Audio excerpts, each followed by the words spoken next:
चलिए, आज हम हिस्ट्री के chapter 3 kingship, caste and class के कुछ इंपॉर्टेंट क्वेश्चन आंसर देखेंगे जो आपके बोर्ड के लिए बहुत इंपॉर्टेंट होगा। सभी क्वेश्चंस और आंसर्स को आप बहुत ध्यान से समझिएगा। चैप्टर का नाम क्या है? किंगशिप। किंगशिप का मतलब रिश्तेदार। Caste and classes. हम देखेंगे मेनली इस चैप्टर में कि 600 BCE से लेकर 600 CE तक लगभग इन 1200 सालों में उस समय की जाति व्यवस्था क्या थी, परिवार कैसे हुआ करते थे और उन परिवारों में रीति रिवाज क्या था, पितृसत्तात्मक समाज था कि मातृसत्तात्मक समाज था। जब इस चैप्टर को एक्सप्लेन किया गया था तो बहुत ही बारीकी से इन बातों को बताया गया था। अब हम केवल उन क्वेश्चन आंसर पर डिस्कस करेंगे जो हमारे बोर्ड के लिए इंपॉर्टेंट होंगे। समझ में आ गया? चलिए, पहला क्वेश्चन आपका है, explain why patriliny may have been particularly important among the elite families. अच्छा, एक बात, तो आप पैट्रिलिनी मतलब क्या होता है? हाँ, यहाँ फादर का वर्चस्व रहेगा, पुरुषों का वर्चस्व रहेगा, पितृसत्तात्मक समाज रहेगा। तो एलीट क्लासेस में जो लोग उस टाइम अमीर हुआ करते थे उनके वहां पैट्रिलिनी इंपॉर्टेंट क्यों था? तो आपको आप क्वेश्चन बहुत इजी है, मुश्किल से हमको लग रहा है ये क्वेश्चन आपका 3 नंबर में पूछ सकता है एग्जाम में। तो देखिए, patriliny is the system through which descent from father to son and grandson is traced. The principle of patrilineal would have been essential for the elite families for the following reason. देखो, पैट्रिलिनी पहला reason आप ये दे सकते हो कि पैट्रिलिनी को लोग important इसलिए समझते थे कि जो भी संपत्ति हुआ करती थी एलिट फैमिलीज की, वो पिता से कहाँ पे जाए? पुत्र पे जाए या फिर उनके ग्रैंडसन पे जाए, मतलब जो वारिस है वो वंशानुगत रहे। दूसरा रीजन यहाँ पे देखिए, कंटिन्यूटी ऑफ डायनेस्टी। कोई भी डायनेस्टी होता है, कोई भी वंश होता है, लोग चाहते थे जैसे मान लो मैं राजा हूं तो मेरा ही बच्चा राजा बने, तो थोड़ा इसके लिए भी था। एज पर धर्मशास्त्र इट वाज, देखो मैं जो अंडरलाइन कर रहा हूं वो की पॉइंट है। As for Dharmashastra it was an established belief that the son carried forward dynasty. That was the main reason that families wished for son, not to daughters. A couplet of Rig Veda also substantiate this view. In this couplet, a father at the time of marriage of his daughter wishes that she would have best son with the grace of Lord Shiva. यहाँ से एक चीज हमें समझ में आ रहा है कि हमारे धर्म शास्त्रों में भी लिखा है कि एक पिता के लिए वंश चलाने के लिए सबसे उत्तम कौन होता है? उसका पुत्र, न कि पुत्री। पुत्री तो दूसरे घर चली जाएगी, जो बेटी होगी उसकी शादी किसी और से हो जाएगी। और ऋग्वेद में भी इसकी चर्चा है। देखो, मैं ऋग्वेद क्यों पॉइंट आउट किया हूं कि आप एग्जाम में लिखिएगा इंपॉर्टेंस ऑफ ऋग्वेद। अगर ऋग्वेदा अगर पूछ दे तो आप ये सारी बातों को लिखिएगा। एक क्वेश्चन, इसका आंसर आप वहां भी दे सकते हैं। ऋग्वेद में भी कहा गया है कि एक पिता जब अपनी बेटी की शादी करता है तो वो विश करता है कि लॉर्ड शिवा के आशीर्वाद से उसे बेस्ट बेटा मिले, दामाद जो हम कहते हैं। तो यहां पर भी लड़कों की ही संप्रभुता दिखाई गई है, यानी लड़के इंपॉर्टेंट थे उस समय में। In royal families the acquisition of throne was included in the inheritance after the death of king. His eldest son was supposed to inherit the throne. After the death of parents, the property was to be equally divided among the sons. In fact, parents avoided dispute in the family after their death. Most of the royal families followed patrilineal since 600 BC, but sometimes this system had exception also. आप देखे होंगे कि royal families में जो राजा महाराजा हुआ करते थे वो चाहते थे कि उनकी मौत के बाद जो थ्रोन है, जो राजगद्दी है, उस पर किसका एक्विजिशन हो, किसका उस पर आधिपत्य हो, तो उनके बेटों का हो। अगर मान लो किसी राजा के 4-5 लड़के हुआ करते थे तो वो डिस्प्यूट नहीं चाहते थे कि किसी तरह का जो है डिस्प्यूट हो, किसी तरह का मतभेद हो। तो 600 BCE से हम देखेंगे कि मोस्टली क्या होता था, राजा इस बात का चिंता रखता था कि मेरे मरने के बाद मेरी संपत्ति किसकी हो जाए, मेरे बेटे की हो जाए, न कि बेटी की। हाँ, इतिहास में कुछ एक्सेप्शन है जहां लड़कियों को बहुत ज्यादा वो वैल्यू दिया गया है, जैसे प्रभावती देवी। इसकी प्रभावती देवी का हम देखेंगे तो प्रभावती देवी में क्या दिखता है, प्रभावती देवी इनके पति की मृत्यु के बाद इनको शासक बना दिया जाता है। तो एक्सेप्शन में आप ये डाल सकते हैं। कभी कभी क्या होता था, जो रिलेटिव होते थे, जैसे मान लो राजा मर गया तो जो उसके नात रिश्तेदार होते थे वो कहते थे कि थ्रोन पे हमारा अधिकार है क्योंकि हम उसके क्या है, रिश्तेदार है। कभी कभी राजा का भाई, जो राजा का भाई हुआ करता था, राजा के मृत्यु के बाद नहीं चाहता था कि राजा का बेटा राजा बने, बोलता था कि मैं तो इनका भाई हूं, हमारे पिताजी ने हमारे बड़े भाई को दिया, अब बड़े भाई नहीं रहे तो किसका होना चाहिए, हमारा। तो ये 3 तरह का एक्सेप्शन, इस तरह के आंसर को लिखने में आप एक्सेप्शन जरूर लिखिएगा। ये क्लियर करता है कि आपकी इस चैप्टर में पकड़ बहुत मजबूत है। अगला क्वेश्चन हम देखते हैं, discuss whether kings in early state were invariably Kshatriya. हम देखेंगे कि उस समय जो किंग हुआ करते थे मोस्टली क्या हुआ करते थे, क्षत्रिय हुआ करते थे, है ना। अकॉर्डिंग टू शास्त्र only Kshatriya could be king, but function were engaged in warfare, protect people and administer justice, but the king in early state were not invariably क्षत्रिय। अब ध्यान से देखिए, क्वेश्चन के डिमांड को थोड़ा समझते हैं। क्वेश्चन ये पूछ रहा है कि राजा पहले तो क्षत्रिय हुआ करते थे, पर कहीं कहीं देखा गया कि राजा क्षत्रिय नहीं है। जैसे आप एक मित्र सुने, एक ब्राह्मण शासक था, उसका नाम था पुष्यमित्र शुंग, शुंग डायनेस्टी का राजा था, किनारे कॉर्नर में लिखा हुआ था, है ना। वो तो क्षत्रिय था ही नहीं, फिर भी राजा था।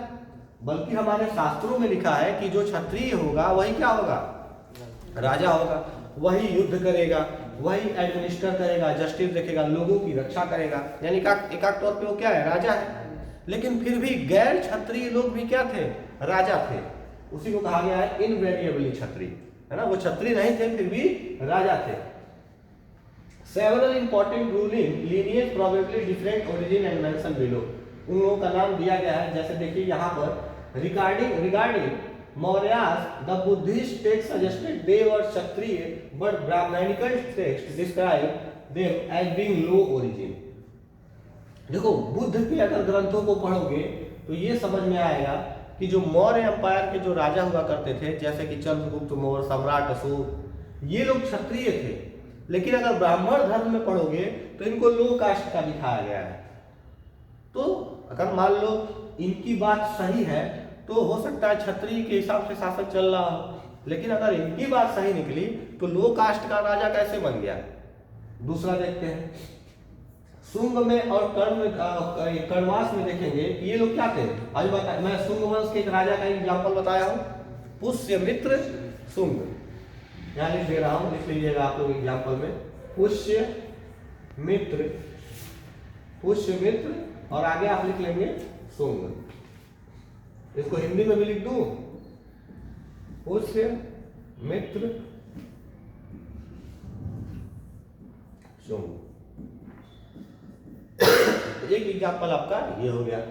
तीसरा, the Shakas who came from Central Asia were regarded as mleccha, barbarians and outsider by Brahmin. जो शक शासक जो आए थे भारत में, वो सेंट्रल एशिया से आए थे।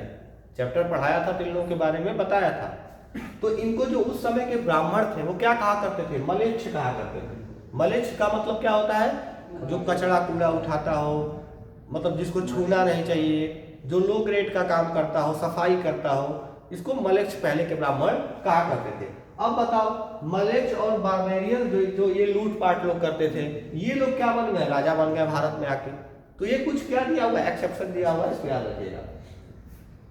The best known ruler Satavahana dynasty, Satavahana नीचे था दक्षिण भारत में, इसके राजा कौन थे सातवाहन डायनेस्टी के, गौतमी पुत्र Satakarni.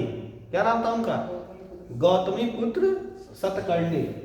Gautami putra Shri Satakarni claim to be both a unique Brahmana and destroyer of pride Kshatriya. अब जो गौतमी पुत्र सतकर्णी थे, श्री सतकर्णी, गौतमी पुत्र श्री सतकर्णी जो थे, वो क्या बोल रहे थे कि वो क्या है, वो एक ब्राह्मण है और वो किसका विनाश करते हैं, क्षत्रियों का विनाश करते हैं। अब क्वेश्चन तो ये कह रहा है कि राजा, शास्त्र तो ये कह रहा था कि राजा क्षत्रिय होना चाहिए, पर आप इन सारे केसेस में देखेंगे कि राजा का संबंध कहीं ना कहीं क्षत्रिय से नहीं है। गौतमी पुत्र सतकर्णी में एक बात याद रखिएगा, ये जो गौतमी है ना, ये जो गौतमी है, ये इनकी माँ का नाम है। अभी हम पीछे पढ़े हैं कि पितृसत्तात्मक था समाज, पैट्रिलिनी था, लेकिन नहीं, कहीं कहीं सातवाहनास के टाइम में देखेंगे कि औरतों को काफी सम्मान दिया जाता था। तो कहने का सिस्टम यह है कि जो भी काबिल था, जिसके पास रिसोर्स थे, जिसके पास शक्ति थी, जिसके पास जनता का समर्थन था, वो भी शासक बन जाता था। समझ में आ रहा है? चलिए, compare and contrast the Dharma and norms mentioned in the story of Drona, Hidimba and Mandal, है ना। अब हम थोड़ा सा महाभारत पे आ जाएंगे। मैंने आपसे कहा था, पढ़ाया था, तो महाभारत के कुछ एग्जाम्पल थे। महाभारत के एग्जाम्पल से भी बोर्ड में क्वेश्चन पूछ सकता है। तो थोड़ा देखते हैं धर्म में और नॉर्म्स में, जो द्रोण, हिडिंबा और मतंगा। हिडिंबा वो कौन औरत थी? हिडिंबा वो थी जिसकी शादी किससे हो गई थी? भीम से। अरे पांडवों के 5 भाई थे, तो एक कौन था? भीम। वो तो क्षत्रिय थे, लेकिन शादी किससे की? एक राक्षसी से की। तो उस समय ऐसी चीजें हो जाया करती थी, अपर कास्ट के लोग लोअर कास्ट से शादी कर लिया करते थे। देखिए द्रोणा में देखते हैं, Drona was a Brahman. As per धर्मशास्त्र, it was the duty of Brahmana to impart education. It was considered a pious deed of the Brahmanas. Drona was also following that system. He was imparting education. He taught archery to the princess of Kuru dynasty. Kuru dynasty मतलब पांडव की dynasty से कुरु वंश के थे। In those days, people of low caste were not entitled to get education. Keeping this view in mind, Drona refused imparting education to Eklavya.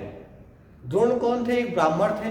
वो राजाओं के बच्चों को, क्षत्रियों को आर्चरी सिखाते थे, तीरंदाजी सिखाते थे। उन्होंने पांडवों और कौरवों को क्या सिखाया? तीरंदाजी सिखाया।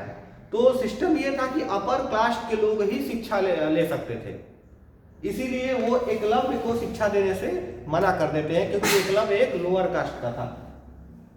But in the course of time Eklavya learned archery and acquired great skill, but Drona demanded right thumb of Eklavya as teaching fee. This was against religious norms. In fact, Drona did this just to ensure that no one could be better archer than Arjuna in the field of archery. अब देखो, एकलव्य चोरी चुपके से, अब जैसे मान लो मैं आपको यहाँ पे पढ़ा रहा हूँ और कोई बच्चा है जिसको मैं नहीं पढ़ा रहा हूँ, वो दूर से चुपके से बैठ के पढ़ रहा है और अचानक से एग्जाम हुआ, आप लोग कम नंबर लाए और जिसको मैं जानता तक नहीं हूँ वो चुपके से पढ़ रहा है, वो ज्यादा नंबर ला दिया। एकलव्य वैसा ही था, चुपके से पढ़ता था, नंबर ज्यादा आ गया। द्रोण को लगा कि अर्जुन से भी ज्यादा बड़ा ये क्या बन जाएगा? धनुर्धर बन जाएगा। तो एक काम करो, फीस के रूप में इसका अंगूठा ही मांग लेते हैं। अंगूठा रहेगा नहीं, तीर नहीं चला पाएगा। तो ये कहीं ना कहीं धर्म के खिलाफ है, लेकिन द्रोण ने ऐसा किया। वही बातों को हमको लिखना है, कहीं ना कहीं धर्म और नॉर्म्स के खिलाफ थे, लेकिन फिर भी इन लोगों ने कर दिया। तो द्रोण का हम लोगों ने समझ लिया। अब हिडिंबा पे आते हैं। हिडिंबा क्या थी? एक लेडी डेमन थी, एक राक्षसी थी। दैट इज राक्षसी। इनफैक्ट ऑल द राक्षस were man eater. One day her brother asked her to catch Pandavas so that he may eat them, but Hidimba did not follow this. She fell in the love of Bhima and married him. A Rakshas boy was born to him named Ghatotkacha. In this way Hidimba did not keep the norms of Rakshasas. अच्छा, मान लो आपके school के भी कुछ norms होंगे, कुछ नियम होंगे, कुछ कानून होंगे। वही बताया किस तरह धर्म और नॉर्म्स को नहीं लोग माने। हिडिंबा क्या की? एक राक्षसी थी। उसके भाई ने उसे, वो राक्षस एक मैन ईटर होते हैं, इंसानों का सेवन करते हैं, इंसानों का भोजन करते हैं। तो हिडिंबा के भाई ने कहा, जाओ तुम पांडवों को लेकर आओ, मैं उन्हें खाऊंगा। हिडिंबा गई, लेकिन वो कहीं ना कहीं क्या हो गई, भीम के प्रेम में पागल हो गई और वो मना कर देती है। लास्ट में वो भीम से विवाह कर लेती है। भीम से शादी करने के बाद उससे एक पुत्र पैदा होता है जिसका नाम था घटोत्कच। अब ये कहानी बताऊंगा नहीं कि घटोत्कच कैसे मारा गया, अब ये महाभारत सीरियल आप देख लीजिएगा, ठीक है ना। घटोत्कच पैदा हुआ तो हम देखेंगे कि राक्षस धर्म के खिलाफ हिडिंबा चली गई। एक राक्षस एक इंसान से विवाह नहीं कर सकता था, लेकिन हिडिंबा ने ऐसा किया। अब हम देखते हैं थोड़ा माटंगा के बारे में। Matanga was Buddhist who was born, यहाँ पे बॉर्न है ना, सही कर लीजिएगा, बॉर्न लिखा हुआ है, ये क्या है, ये बॉर्न है, born. Who was born in the family of Chandal, but he married Dithas. Course of time he learned 3 Vedas. देखो एक तो पहली बात तो ये किसके घर में पैदा हुआ था, माटंग एक चांडाल परिवार में पैदा हुआ था और वो दित्था से शादी कर लेता है। Who was daughter of a merchant, जो एक व्यापारी की बेटी रहती है। A son was born, his name Mandavya Kumar, एक लड़का उससे पैदा होता है जिसका नाम क्या होता है, मांडव्य कुमार। थोड़ा मेरी तबीयत सही नहीं है तो थोड़ा उसको आप लोग ध्यान दीजिएगा। In the course of time he learn 3 Vedas, और कुछ समय बाद उसको वो तीनों वेद को क्या कर लेता है, पढ़ लेता है। He used to offer food 1600 Brahman every day, but when his father appeared before him, dressed in red with a clay arm ball in his hand, he refused to offer food to him. The reason was that he considered his father as outcast and his food was meant for Brahmanas only. Matanga advised his son not to be proud of his birth. After saying this, he disappeared into the air. When Ditta Mahabalika knew this accident, she went after Matanga and begged his forgiveness. This way, acted like a true wife, she performed her duty religiously. और donor, अच्छा देखो ध्यान से, जो मतंगा का बेटा रहता है ना वो ब्राह्मणों को खिलाने को कहता है, लेकिन ये जो चांडाल होता है वो जाता है कहता है कि नहीं हम ब्राह्मणों को नहीं खिलाएंगे, हम क्या है, चांडाल है। तो वो तो तीनों वेदों को पढ़ लिया होता है, अब उसको श्राप दे देता है तो किसमें कन्वर्ट हो जाता है, हवा में कन्वर्ट हो जाता है, एयर में। पर उसकी पत्नी आती है भागते हुए और कहती है कि क्षमा कर दीजिए, ऐसा मत करिए, मेरे पति को वापस करिए अपने ही बेटे से। तो फिर उसका बेटा वापस कर देता। तो कहीं ना कहीं देखो इन तीनों लोगों की कहानी हमको देखने को मिल रही है कि कहीं ना कहीं नॉर्म्स और रेगुलेशन के खिलाफ है। तो आप जान लीजिएगा कि ये क्वेश्चन इंपॉर्टेंट है नहीं, एग्जाम्पल के रूप में आप इसको दे सकते हैं। अगला देखते हैं, In what way Buddhist theory of social contract different from Brahmanical view society derived from पुरुष सुक्ता। अब हम देखेंगे किस तरह बुद्धिस्ट धर्म और ब्राह्मण धर्म दोनों एक दूसरे से अलग है, बिल्कुल अलग है। बुद्ध कुछ और कह रहे हैं, ब्राह्मण कुछ और कह रहे हैं। आपको पढ़ाया था, हम देखेंगे बुद्ध धर्म में कोई भी जाति नीच जाति नहीं थी, मानव का कर्म सर्वश्रेष्ठ था। The Brahmanical view of society derived from the Purush Sukta describe the 4 social categories. ब्राह्मण के हिसाब से 4 social categories थी, है ना। The Brahmana was his mouth, और ब्राह्मण क्या था, उसका मुंह था। मतलब पुरुष, एक पुरुष क्या होता है, पुरुष को ब्राह्मणों ने 4 भागों में बांटा था, जिसमें ब्राह्मणों ने कहा था कि ब्राह्मण क्या है, किसी भी पुरुष के मुख है, यानी सबसे ऊपर है। सर्वश्रेष्ठ कौन है, मुख वाला हिस्सा सबसे ऊपर होता है, सर्वश्रेष्ठ ब्राह्मण है।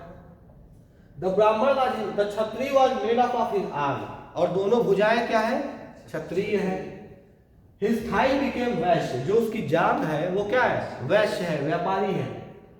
And feet, जो उसके पैर है, जो उसका पंजा है पैर का, वो शूद्र है। यानी कि ब्राह्मणिकल आइडिया से क्या था कि ब्राह्मण सर्वश्रेष्ठ है और यहाँ पे शूद्र को सबसे नीचे दिखाया गया है।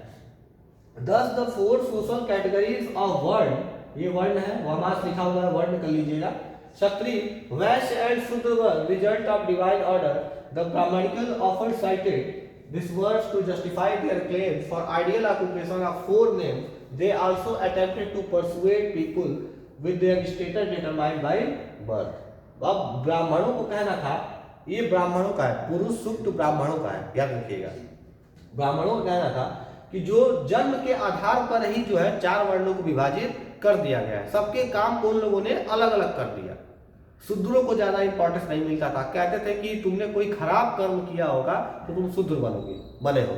लेकिन बुद्ध के शुद्ध पिटक में ये सारी चीजें नहीं ली गई हैं। सर चंडाल और शूद्र में क्या अंतर है? देखो दोनों लगभग, देखो चांडाल मेनली उनको कहा जाता था जो बाहर से आते थे, शूद्र तो अपने वहां के ही हैं, लेकिन जो बाहरी थे जैसे सेंट्रल एशिया से आए हुए उनको चांडाल कहा गया, मलेच्छ कहा गया। वो बाहरी थे ना, वो भारत के तो थे नहीं, तो जो बाहर से आते थे उनको मलेच्छ या वो आते थे, वो मीट वगैरह मांस मदिरा का सेवन करते थे, गलत काम करते थे, पराई स्त्रियों के साथ हनन कर लेते थे वो, इसीलिए उनको क्या कहा गया, मलेच्छ, चांडाल। समझ में आ गया? और धीरे धीरे ये कल्चर में आ गया कि जो निम्न काम करने लगे उनको भी चांडाल और मलेच्छ कहा जाने लगा।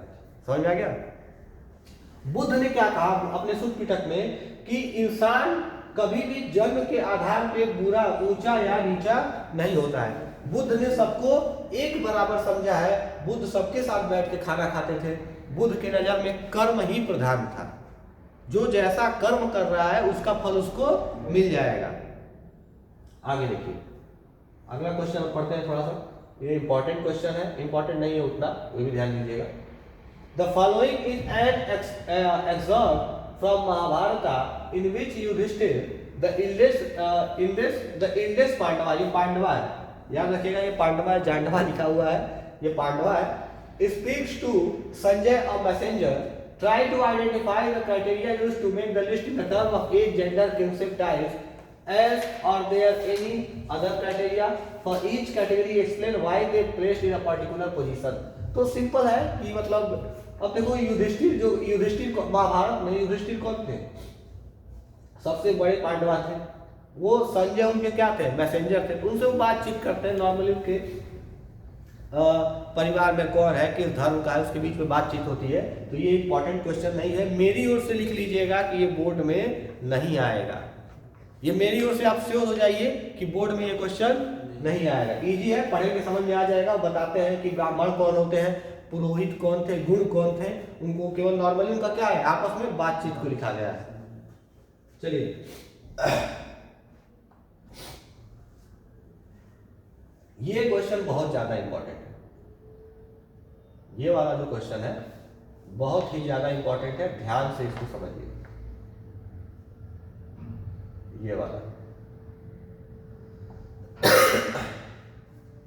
This is what a famous historian of Indian literature, Maurik Wiltmich, wrote about Mahabharata. Just because Mahabharata represents more than an entire literature and also contains so many kind of things, it gives us insight to most profound depth of the soul, Indian form। इन्होंने ये महाभारत की थोड़ी बड़ाई कर रहे हैं। इन्होंने कहा कि अगर भारतीय समाज को अगर समझना हो तो पूरी महाभारत को पढ़ लीजिए। महाभारत में अच्छे से बताया गया है कि परिवार कैसा होता है, कुल क्या होता है, खानदान क्या होता है, ब्राह्मण कौन होते हैं, गोत्र क्या होता है। अगर इन सभी चीजों के बारे में डीप जानकारी चाहिए तो आप महाभारत को क्या करिए, पढ़ लीजिए। तो अब इन्होंने महाभारत में क्या, अब देखो इनके बारे में क्वेश्चन पूछ देगा, मौरिक विल्टमिच के बारे में। तो इन्होंने महाभारत को अच्छे से एक्सप्लेन किया। उन्होंने बताया कि किस तरह जाति बटे हुए हैं। तो मैंने आपको पीछे 2-3 एग्जाम्पल दिया हुआ है ना। पीछे युधिष्ठिर कौन थे, द्रोण कौन थे, किस तरह एकलव्य के साथ जो है बुरा व्यवहार लोग कर दिए, क्योंकि एकलव्य क्या था, एक निचली जाति का था, उसे पढ़ने का अधिकार नहीं था। तो ये एक इंपॉर्टेंट क्वेश्चन है, इसका भी आंसर आप लिख सकते हैं। मैंने आपको आइडिया दे दिया, इसका आंसर आप लिख सकते हैं।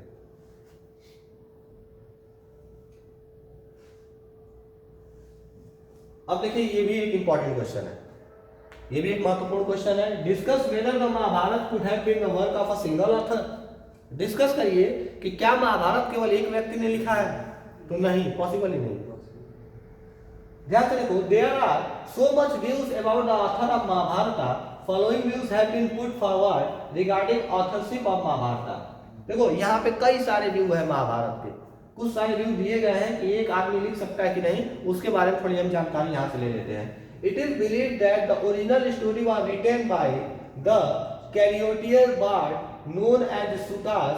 They generally accompanied Kshatriya warriors to the battlefield and composed poems celebrating the victories and other achievements.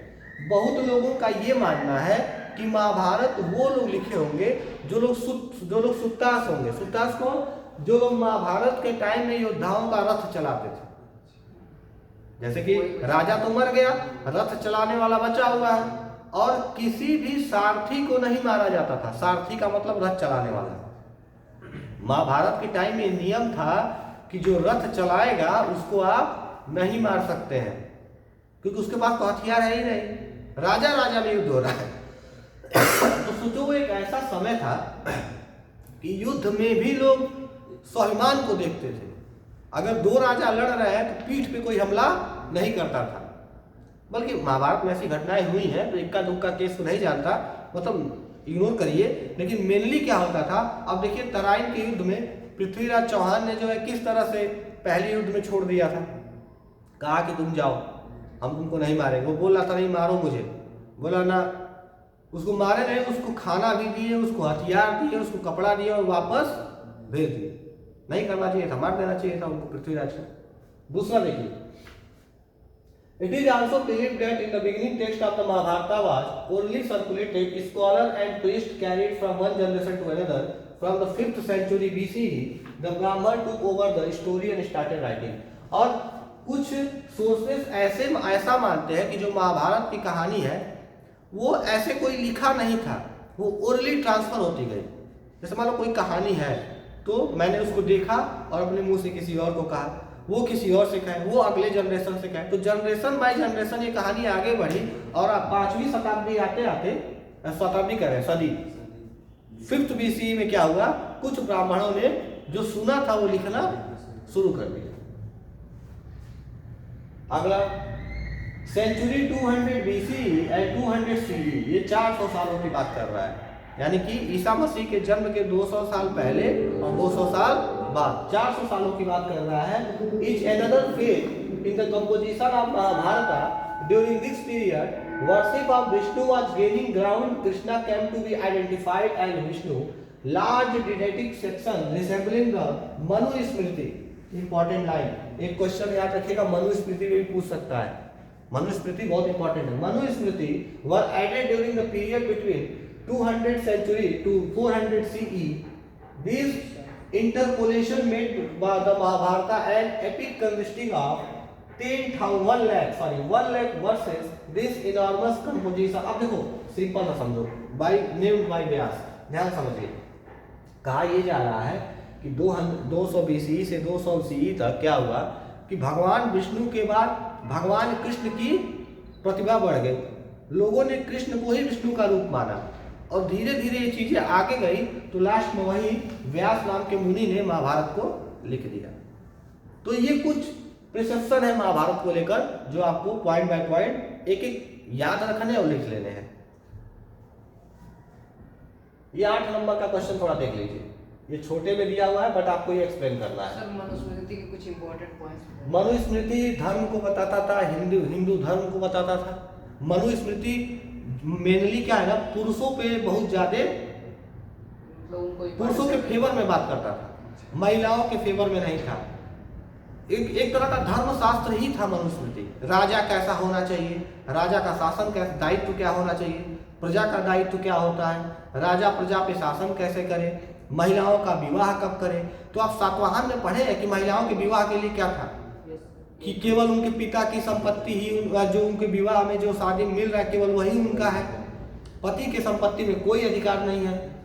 सारी चीजें मैंने पिछले वाली क्लास में जो चैप्टर 2 में आपको मैंने मनुस्मृति की हल्की सी झलक दी थी, आपके बुक में है, आप पढ़ेंगे आपको मिल जाएगा। How important were gender difference in early society, give reason for your answer. Gender difference, लिंग भेद कैसे होता था पिछले समाज में। जेंडर डिफरेंस हमारे पढ़ेंगे, थोड़ा यहाँ देख लीजिए, यहाँ पे साफ साफ दिया हुआ है। No share for women in the paternal state, पिता के संपत्ति में औरतों का कोई भी अधिकार नहीं था। ये भी मनुस्मृति का एक पॉइंट है, आप लिख सकते हैं, है ना, दिया हुआ मनुस्मृति इसमें। हाँ देखिए दिया हुआ है मनुस्मृति, तो तुम मुझसे जो पूछ रहे हो मैं ऑलरेडी पढ़ा चुका हूँ, चीजें रास्ते में आएंगे वो सारी मनुस्मृति। देखो धर्मशास्त्र मनुस्मृति, पुरुष सूक्ता, ये दोनों ही थे, ध्यान दीजिएगा, और महाभारत था। औरतों को केवल क्या अधिकार था कि जो गिफ्ट उनको विवाह में मिल रहा है, किसी ओकेजन में मिल रहा है, केवल वही गिफ्ट उनका है, बल्कि पति की संपत्ति में उनका कोई अधिकार। एक्सेप्शन में आप 3 एक्सेप्शन आपको मैं बताया हूँ, रिश्तेदारों वाला, और महिलाओं में एक्सेप्शन प्रभावती गुप्ता, है ना, याद रखिएगा। No holding by women, Manusmriti warn women against holding family property. ये सिर्फ ऊपर वाली बातों को नीचे बोला है। मनुस्मृति साफ साफ कहता है कि कोई भी महिला अपनी फैमिली की संपत्ति पे क्या कर सकता है, अपनी फैमिली की संपत्ति पे आपत्ति नहीं दाखिल कर सकती है। केवल वो कुछ करेगी, कोई भी वैल्यूएबल चीज को रखेगी तो पति, अगर पति का कोई चीज यूज कर रही है अपने लिए तो उसके परमिशन के साथ ही यूज करेगी। पैट्रिलिटी को बढ़ावा दिया गया, पितृ सत्तात्मक समाज को क्या किया गया, बढ़ावा दिया गया था। Gotra of women, women were expected to give up their father gotra and adopt of their husband on marriage. महिलाएं जब तक अपने पिता के साथ थी, अपने पिता के साथ अपना जीवन, अपने पिता के गोत्र के साथ अपना जीवन यापन करती थी, विवाह के बाद अपने पति के गोत्र को धारण कर लेती थी। आज भी लगभग ऐसा देखा जाता है। पॉलीगेनी, स्पेलिंग गलत है, ध्यान दीजिएगा, पॉली GANY है ना, स्पेलिंग गलत है। Under polygyny a man could have several wife, Satavahana ruler were पॉलीगनस।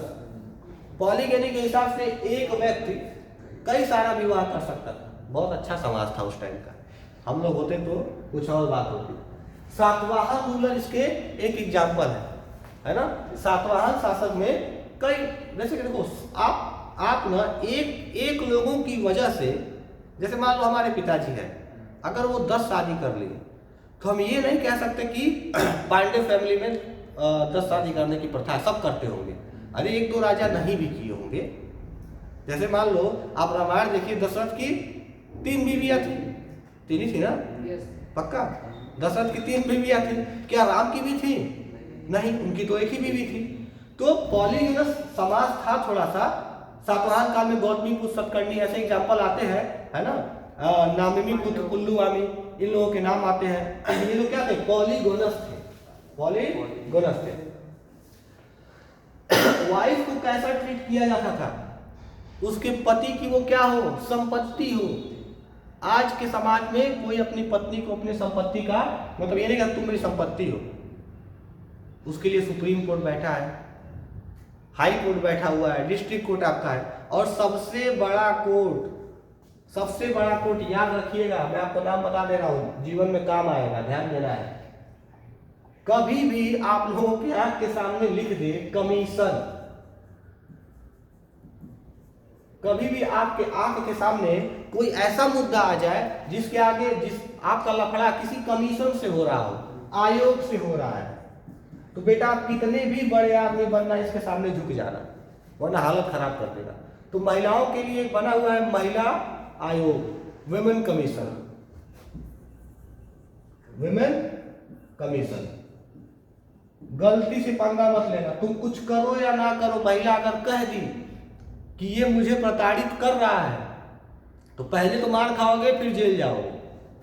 तुम कुछ भी ना किए रहो, तुम एकदम गौ हो, हम जो गाय हो, कुछ नहीं किए हो, अगर महिला ने क्लेम कर दिया कि ये मुझे प्रताड़ित कर रहा है, तुम्हें जेल जाना है और परिवार भी जाएगा।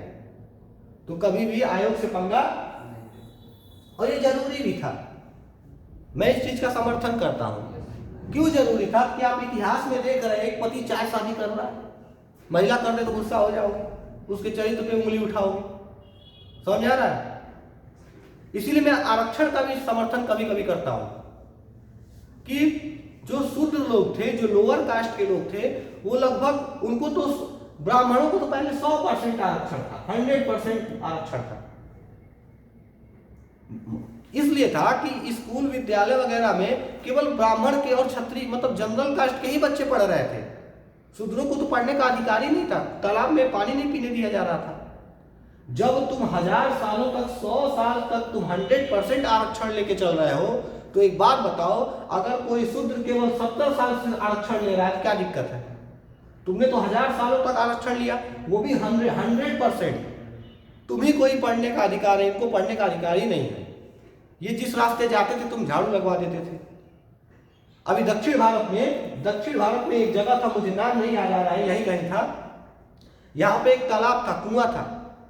उस गांव के सारे शुद्ध लोग कुएं को घेर कर बैठे हुए थे। अकाल पड़ा हुआ था, पानी नहीं गिर रहा था। सारे ब्राह्मण क्षत्रिय इस तालाब से पानी पी रहे थे। लगभग 1300 लोगों की मौत हो गई बिना पानी के। कुएं में पानी था। इन 1300 लोगों में से 65 केवल छोटे छोटे बच्चे थे, जिनकी उम्र 3 महीने से लेकर 10 साल तक थी। पानी बिना मौत हो गई, डर के मारे पानी नहीं पी रहे थे। पैट्रिलिनी समाज में उसी तरह महिलाओं में देखो, पति यार 2-2 शादी 4-4 शादियां कर रहा है। साफ साफ लिखा हुआ है कि महिलाओं को क्या, महिलाएं क्या है, प्रॉपर्टी ऑफ देयर हस्बैंड, अपने पति की प्रॉपर्टी है, एक ऑब्जेक्ट है। तो इसीलिए मैं महिला आयोग का समर्थन करता हूं। इन सभी चीजों में सुधार लाने के लिए सारी चीजें बनी हुई है। पांडवों में ही देख लो, पांडवों में द्रौपदी को देख लो। एक्सेप्शन में आप द्रौपदी को ले सकते हैं कि द्रौपदी के ही 5 पति थे, ये एक्सेप्शन में है। लेकिन पांडव इतनी शादियां लोग कर रहे हैं, समझ में आ रहा है आपको? चलिए आगे बढ़ते हैं। तो इतिहास हमें बहुत कुछ सिखाता है, लेकिन हम सीखने का प्रयास, हाँ अब आरक्षण में थोड़ा सा अहमियत देनी चाहिए। अब आरक्षण में थोड़ा कम, अब मुझे लग रहा है लगभग सभी लोग, सबका उत्थान हो चुका है। लेकिन हाँ फिर भी कुछ एरियाज ऐसे हैं जहां प्रताड़ित किया जाता है। अब सरकार को ना कैटेगरी बना देना चाहिए। अगर तुम्हारे घर में कोई सरकारी नौकरी पा गया, आरक्षण खत्म।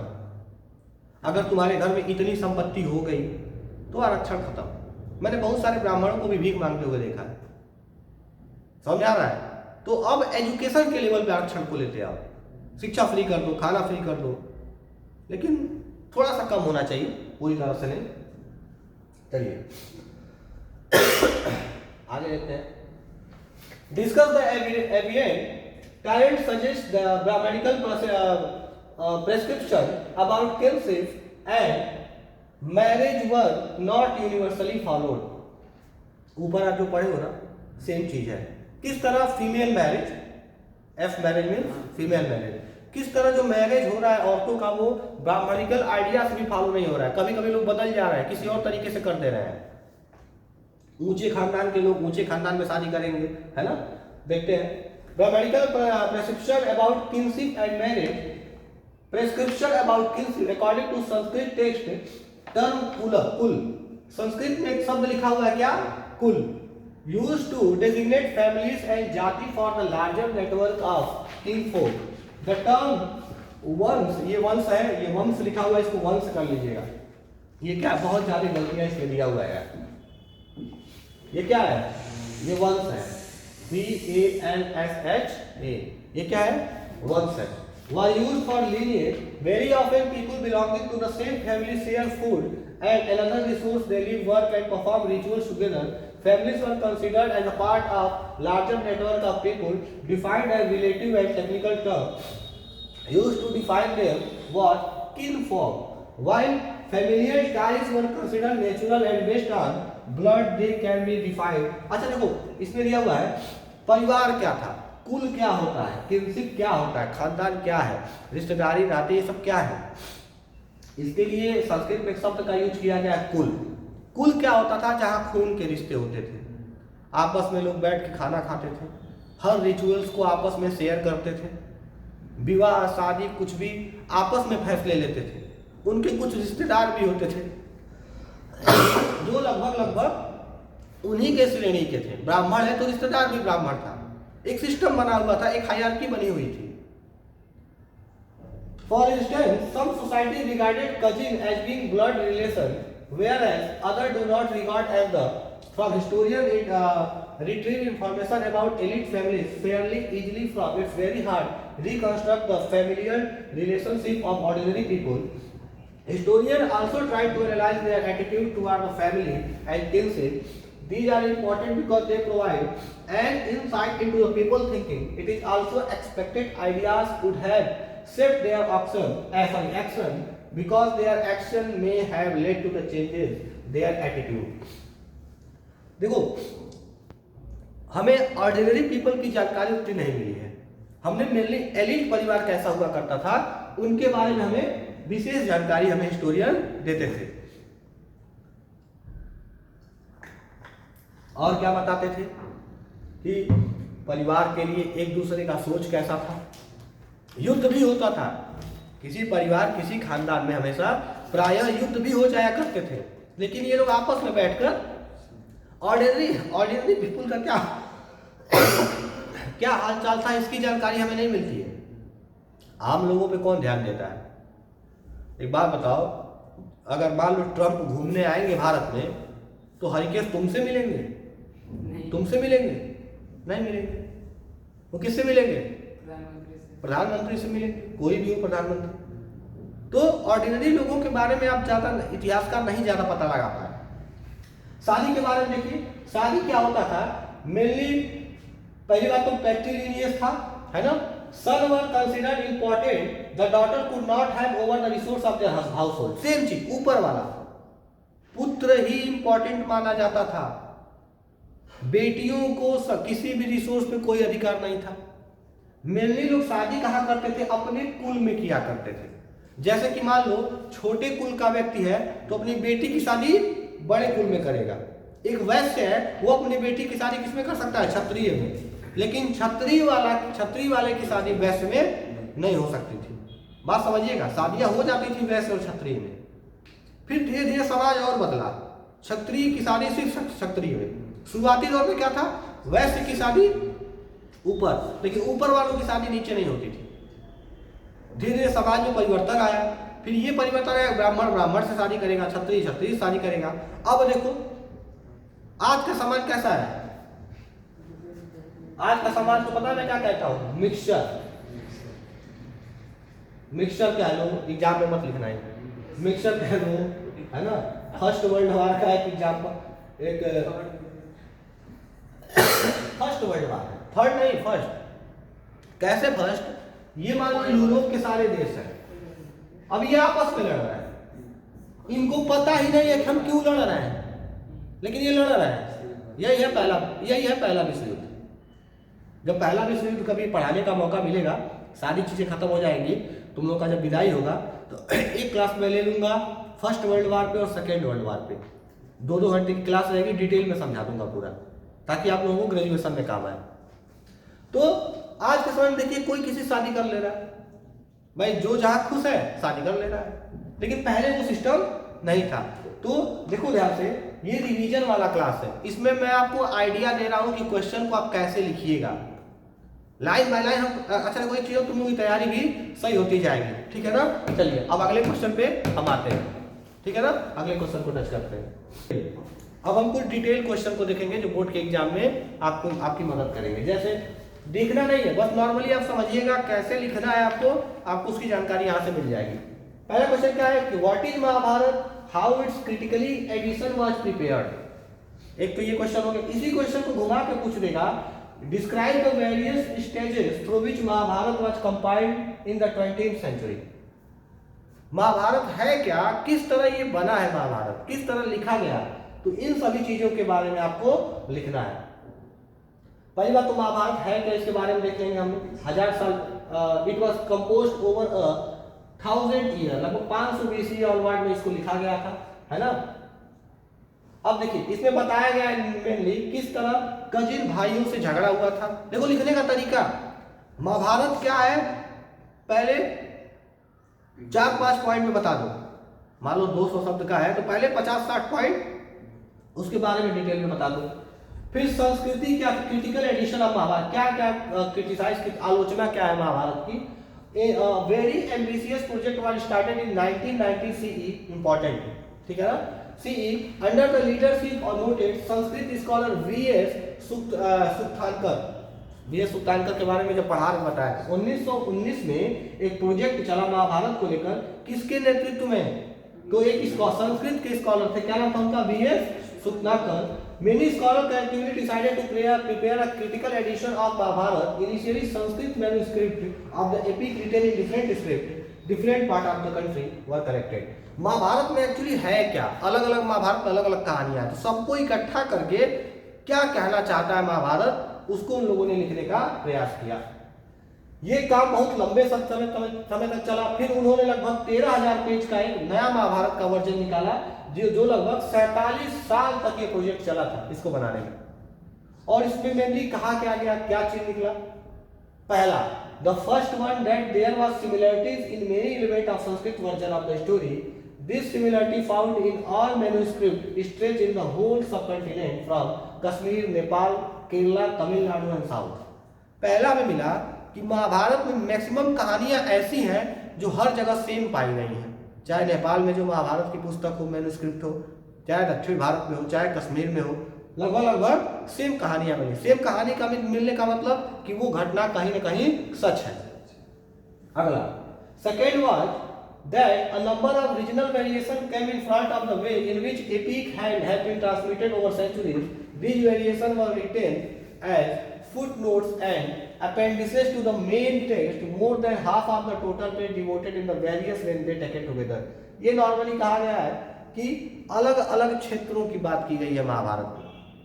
जब तुम अलग अलग क्षेत्रों की बात करोगे तो तुम्हें लिखने में थोड़ी दिक्कत होगी। क्यों? क्योंकि वहाँ की कला अलग है, संस्कृति अलग है, तौर तरीका अलग है। तो इस अब नेपाल का महाभारत किसी क्षेत्र को किसी और तरीके से दिखा रहा है, हमारे यहाँ का महाभारत किसी क्षेत्र को किसी और तरीके से दिखा रहा है, तो वो थोड़ा सा आलोचना में आ जाता है। तो इन्हीं सभी आलोचनाओं को आपको अपने बुक से कलेक्ट करके लिख देना है। भाषा कौन कौन सी थी? लोगों ने संस्कृत, तमिल, प्राकृत भाषा में कहीं कहीं मिला हुआ है, तो इन सारे भाषाओं का भी डिस्कशन कर देना है। Right to property, women and men, Mahabharata के टाइम में तो मेनली भैया प्रॉपर्टी का विभाजन हो जाता था बेटों में। एग्जाम्पल दे देना, किस तरह युद्ध हो गया, युद्ध हो जाते थे संपत्ति के लिए। चलिए, तो यहां से बहुत ज्यादा इंपॉर्टेंट क्वेश्चन बेटा अब नहीं है, समझ रहे हो? इस चैप्टर, ये चैप्टर मेनली आपको महाभारत आपको दिखाना है। कुछ लोगों का नाम मैंने पीछे बताया है, नाम उन लोगों का नाम जैसे वी एस सुक्तानंद थे, है ना। फिर मनुस्मृति कुछ लिख लीजिए, इस चैप्टर से लेकर रिलेटेड कुछ लिखिए, पॉइंट टू पॉइंट करके लिखिए। आपको घर जाकर महाभारत को अच्छे से पढ़ लेना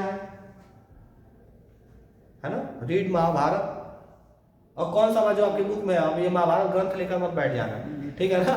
मनुस्मृति लिखिए, मनुस्मृति मैं आपको कोड बता रहा हूं, पढ़ लेना है आपको। मनुस्मृति हो गया। सातवाहनास, पैट्रिलिनी, मैट्रिलिनी, पितृ सत्तात्मक और मातृ सत्तात्मक, पैट्रिलिनी मैट्रिलिनी हो गया। प्रभावती गुप्ता, धर्मशास्त्र, वर्ण सिस्टम यानी वर्ण व्यवस्था, है ना। इतना पढ़ लीजिए, आपका चैप्टर तैयार। ऋग्वेद लिखो। ऋग्वेद पूछ दे मान लो क्वेश्चन कि क्यों आपस में किनफोक आपस में लड़ते क्यों थे? किनफोक जो खानदान, एक ही खानदान के लोग आपस में क्यों लड़ जा रहे थे?